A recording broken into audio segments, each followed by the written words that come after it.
अगर किसी शख्स का प्राइस बॉन्ड निकल आता है और वो फाइलर है या नॉन फाइलर है, उसके ऊपर एक एडवांस टैक्स जो है वो काट लिया जाता है और उसके बाद जो है वो उसको प्राइस जो होता है, जो उसकी अमाउंट होती है, वो उसको पे की जाती है। अब फाइलर और नॉन फाइलर का जो फ़र्क है वो सिर्फ इसी वजह से है क्योंकि दोनों के रेट्स डिफरेंट हैं, दोनों से डिफरेंट किस्म की अमाउंट का टैक्स लिया जाता है और उसमें से जो फाइलर होता है उसका जो टैक्स होता है वो किसी और परसेंटेज पे है, जबकि नॉन फाइलर का जो टैक्स है वो किसी और परसेंटेज पे है। अब ये टैक्स क्या है, क्योंकि गवर्नमेंट जो है वो हर लिहाज से चाहती है कि ज़्यादा से ज़्यादा लोग जो है वो टैक्स रेट पे शामिल हो, इसीलिए कई जगह पे जो टैक्स की परसेंटेज है उसमें डबल तक का जो है वो डिफरेंट है। यानी कि अगर एक फाइलर का जो टैक्स है उसके मुकाबले में अगर नॉन फाइलर का टैक्स देखा जाए तो वो डबल परसेंटेज पे है। अगर कोई शख्स जो है वो प्राइस बॉन्ड ले लेता है और फिर उसके बाद उस प्राइस बॉन्ड के ऊपर उसको इनाम भी जो है वो विन कर लेता है, तो उस पर उसको कितना टैक्स देना पड़ेगा और जब वो टैक्स अदा कर देगा तो उसके बाद जो है वो उसकी जो इनकम होगी उसका क्या ट्रीटमेंट होगा। अपनी वीडियो शुरू करने से पहले मैं आपसे रिक्वेस्ट करूंगा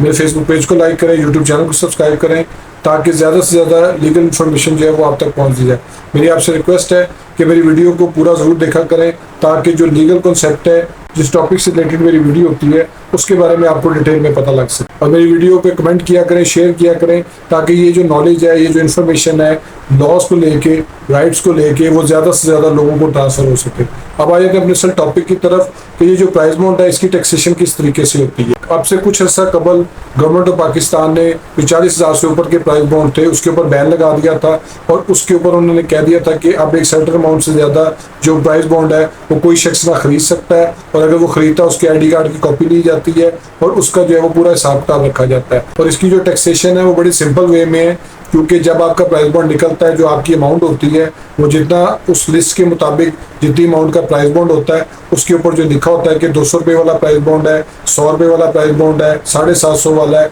या 1500 रुपये वाला है, तो जितनी अमाउंट का प्राइस बॉन्ड होगा उसके हिसाब से जो है वो उसका सर्टन इनाम जो है वो डिटरमिंड है। अब जब वो इनाम उसका निकलता है तो उस पर जो फाइलर का जो टैक्स काटा जाता है वो 15% काटा जाता है। यानी कि अगर एक शख्स है उसने एक प्राइस बॉन्ड परचेज किया है और उस प्राइस बॉन्ड के ऊपर उसका जो है वो मिसाल के तौर पे लाख रुपया जो है वो उसका जो है वो इनाम निकला है, तो उसको लाख रुपए की पूरी अमाउंट नहीं दी जाएगी बल्कि उसमें से उसका 15,000 रुपये जो है वो टैक्स काट लिया जाएगा और उसके बाद जो रिमेनिंग अमाउंट है 85,000 रुपया वो उसको जो है वो हैंड ओवर कर दी जाएगी। और ये जो अमाउंट है ये ज़्यादातर प्राइस बॉन्ड डीलर जो है वो डिडक्ट करते हैं, या कई लोग हैं वो डायरेक्ट जो है वो स्टेट बैंक के पास चले जाते हैं, क्योंकि जब कोई डीलर जो है वो प्राइस बॉन्ड के ऊपर इनाम देता है तो उसमें उनकी अपनी परसेंटेज भी कुछ होती है, वो उसमें भी डिडक्ट करते हैं। लेकिन अगर यही प्राइस बॉन्ड जो है बैंक से किया जाए उसके चार्जेस जो है वो मिनिमल है, और अगर उसके बाद जो है वो यही प्राइस बॉन्ड जो है वो स्टेट बैंक से जो है वो लिया जाता है इनाम की शक्ल में तो उसके चार्जेस जो है उस हिसाब से कम है। लेकिन इसमें जो नॉन फाइलर है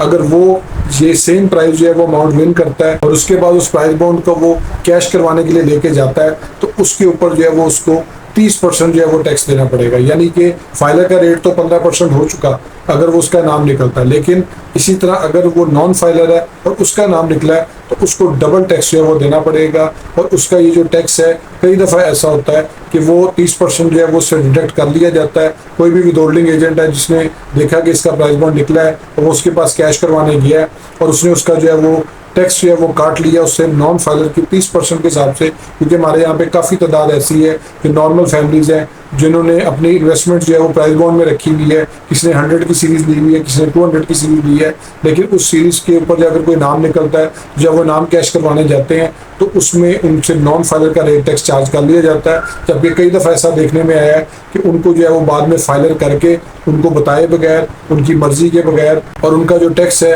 वो 15% फिर आगे जमा करवाया जाता है। अब किसी भी शख्स को फाइलर किस तरीके से किया जाता है उसकी मर्ज़ी के बगैर, उसको बताए बगैर, उसके ऊपर मैंने एक डिटेल वीडियो बनाई थी, वो लिंक के ऊपर आप क्लिक करके वो वीडियो देख सकते हैं ताकि आपको एक आइडिया और आप वो वीडियो ज़रूर देखें और उसके बारे में ज़रूर जानें, क्योंकि उसके अंदर मैंने डिटेल में बताया है कि कोई भी शख्स देख सकता है कि उसका एनटीएन बना है या नहीं बना, और वो अगर देखना चाहता है एनटीएन तो उधर देख सकता है। लेकिन जो वो एक्टिव टैक्स पेयर लिस्ट में जाके अपना नाम देखेगा तो उसको ना सिर्फ ये पता लग जाएगा कि उसका प्रेजेंट स्टेटस क्या है, बल्कि उसको ये भी पता लग जाएगा कि उसके नाम से जो है वो उसका एनटीएन जो है वो कब बनाया गया था। उसमें टैक्स पेयर प्रोफाइल इंक्वायरी भी होता है और उसमें एक्टिव टैक्स पेयर लिस्ट भी होती है। जो हमारी एक्टिव टैक्स पेयर लिस्ट है वो हर साल जो है वो 1 मार्च को अपडेट होती है और उसके हिसाब से जो है वो जितने भी लोग फाइलर हैं उनका जो है हिसाब तब किया जाता है, और जो लोग रिटर्न फाइल नहीं जमा करवाते उनको इनएक्टिव कर दिया जाता है। जबकि ऐसे लोग अब जो 30 सितंबर तक अपनी रिटर्न्स को जमा नहीं करवाएंगे, उसके बाद करवाएंगे, तो उनका जो स्टेटस है वो 1 मार्च को